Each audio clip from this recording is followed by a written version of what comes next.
dynamic Congress leader to inaugurate this program. Shri Manish Tiwari, over to you, sir. Thank you very much, Honorable Shri Ramesh Chenithala ji, Leader of Opposition in the Kerala Assembly, Honorable Shri Oman Chandy ji, the former Chief Minister of Kerala and General Secretary of the All India Congress Committee, Honorable Shri Mullapalli Ramachandran ji, President of the Kerala Pradesh Congress, Honorable Joseph Badakan ji, my friend and the organizer of this program, Shri B.S. Shiju ji, Gigi Thomas ji, friends who have joined us from all over the GCC region and the wider Middle East. First of all, I would like to thank Shiju ji and all his colleagues for giving me an opportunity to interact with you. And my apologies for not speaking in Malayalam. I spent a lot of years in the late 80s as Shri Ramesh Chenithala ji's understudy. I learnt my politics from him. But unfortunately, despite my best efforts, I could not pick up Malayalam. And that remains an aspiration which I hope that I would be able to fulfill in the remaining years that I have. It's extremely gratifying that the Rajiv Gandhi Institute of Development Studies has taken this seminal initiative to organize this consultation in order to map out the future of Kerala, which undoubtedly is the most progressive state in the country. Not only is its politics progressive, but its developmental model, its governance structures, the progress that it has made over the decades, especially in health, in education, in various other sectors, is something which is not only noteworthy, but is also something which needs to be emulated by the rest of India. However, what is most heartening, and there my state of Punjab and Kerala share something in common, which is that we have huge diasporas who have done equally well in the countries where they have decided to go and live. Not only have they contributed and enriched both the society and the professional life of those countries, but most importantly, they have sent back millions and millions of dollars as remittances over the years, which has contributed immensely to the growth of both Kerala and Punjab. And I think it is really, it's really commendable that the RGIDS has decided to reach out to the diaspora of the state of Kerala, scattered all over the world, and try and build them into the plans which they have with regard to the future of Kerala. I was listening to Shri Ramesh Chenithala very, very carefully, and before that to Shri Joseph Badakan. And it pains me that in the 2.5 years, under the rule of the Left Democratic Front government, unfortunately, Kerala has slipped on many of those indices which had made it a model for not only the rest of the states in India to emulate, but more importantly, for even the developing countries in the world to really go and visit and emulate what Kerala has succeeded in doing over all these years and decades. Unfortunately, in the past 5 years, there has been a rise of right-wing populism all over the world.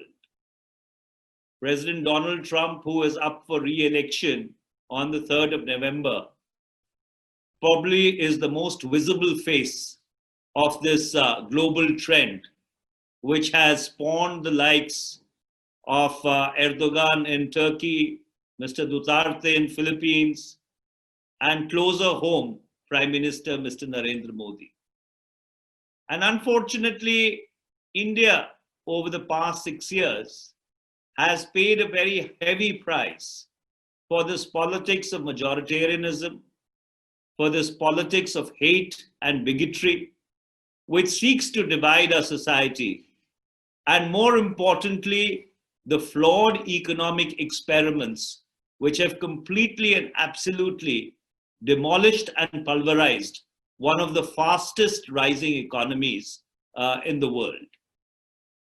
The experiments with demonetization, with a flawed goods and services tax, and unfortunately, the complete mishandling of COVID-19 has created a sense of despair and a situation of desperation all across India. When I was listening to Rameshji, and he was talking about how people in Kerala do not have money in their pockets, how the progress of the state has been stalled, I could not but help think that unfortunately, this is the situation in many parts of the country. In fact, one of the major blows which the NDA BJP government has delivered to federalism is the manner in which they have defaulted on the GST compensation, the goods and services tax compensation, which they owe to state governments. In 2017, when the goods and services tax regime was put into place all over India, a sovereign commitment was made by the center when they took away the sub-sovereign taxing powers of the states, that in case of a shortfall, there would be compensation for 5 years at an annual growth rate of revenues of 14%. Unfortunately, over the past 6 odd months, the manner in which the central government has tried to run circles around the states has not only contributed to the states getting financially strapped, but more importantly, it has very ominous repercussions with regard to the promises which the central government makes to the states. Because ultimately, if you look at Article 1 of India's constitution, India is but a union of states. It is the sum total of all its states and all the people who live in those states. So going forward, I think one of the cardinal challenges which non-Congress governments will face, and I'm sure under the able leadership of Mr. Ramesh Chennithala, Mr. Oman Chandy, Mr. Mullapalli Ramachandran, and all their very distinguished colleagues, Kerala would see a united democratic front government once again. But one of the seminal challenges which even the new government would face is as to how they will have to re-engineer the relationship or the financial relationship between the Indian states and the center, so that the center is not able to hold state governments to ransom in the manner which it has happened over the past 7 or 8 months. Needless to say, these 7 or 8 months have really been very difficult for the world. Unfortunately, China was not very forthcoming with regard to both the origin of the virus, and neither did they attempt to really preempt or prevent the outward proliferation of the virus. While they closed down on intra-China travel. They kept travel open from Wuhan to the rest of the world, which resulted in the virus getting socialized. And unfortunately, as we speak, India is among the countries which has been worst affected. We have more than 7.81 million cases currently. Fortunately, I think because of reasons which have not been explained by the medical fraternity so far, our fatality rate has been low. But especially in North India, with the winter coming on, and that's why you see me wearing a jacket, we may see a second spike, which unfortunately may turn out to be much, much more vicious, if not lethal, than the first one.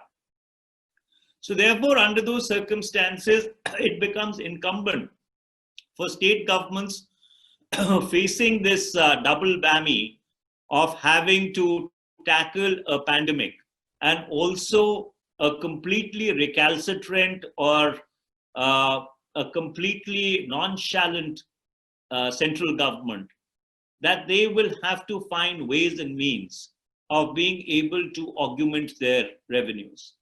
And God's own country, as Kerala is known all over the world, I think has the single biggest resource in its tourism, in its traditional Indian medicine, and various other naturally endowed features which can really help in jump-starting the economy.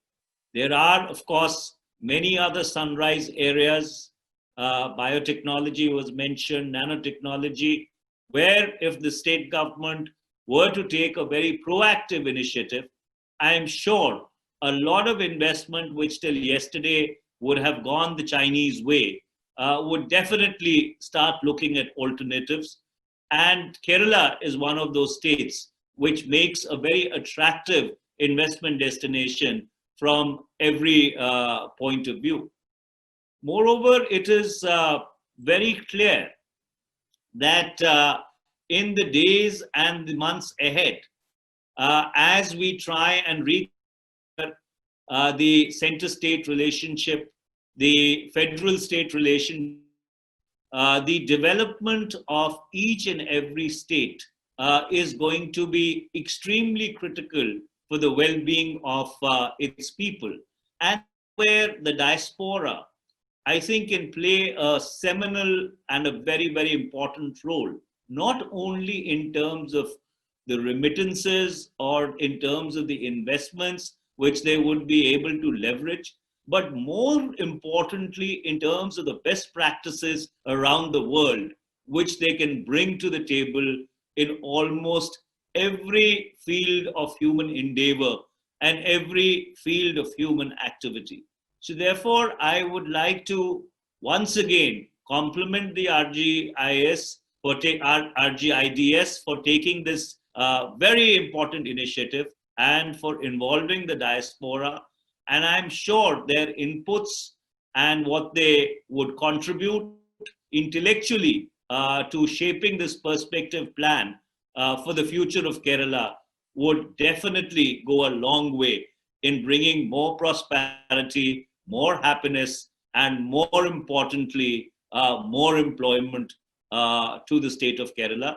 I would like to wish you all the very best for your deliberations.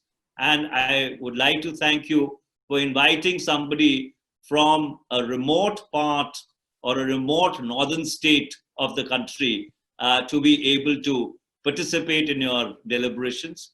And I do hope that next time we have this interaction, I would have learned a little bit of Malayalam. Thank you very much. Thank you, sir. Thank you very much for this, for your very encouraging words. You may come, you may be from a remote area, but you are very much a part of us. And we have all been listening to you, to your arguments, and the way you have put forward the program of the Congress Party. And you hit the nail on you mentioned about the problems which our federalism is facing. Re-engineering the state finances with the central government is something which needs to be looked very, very closely. Thank you very much for reminding us, and thank you for taking out your time and to talking to us. Thank you very much. And with your permission, if I may take your leave. Thank you. Thank you. Thank you. Thank you. Sir, may I ask Mr. Ramesh Chenatella? Sir, can we go ahead with the discussions now?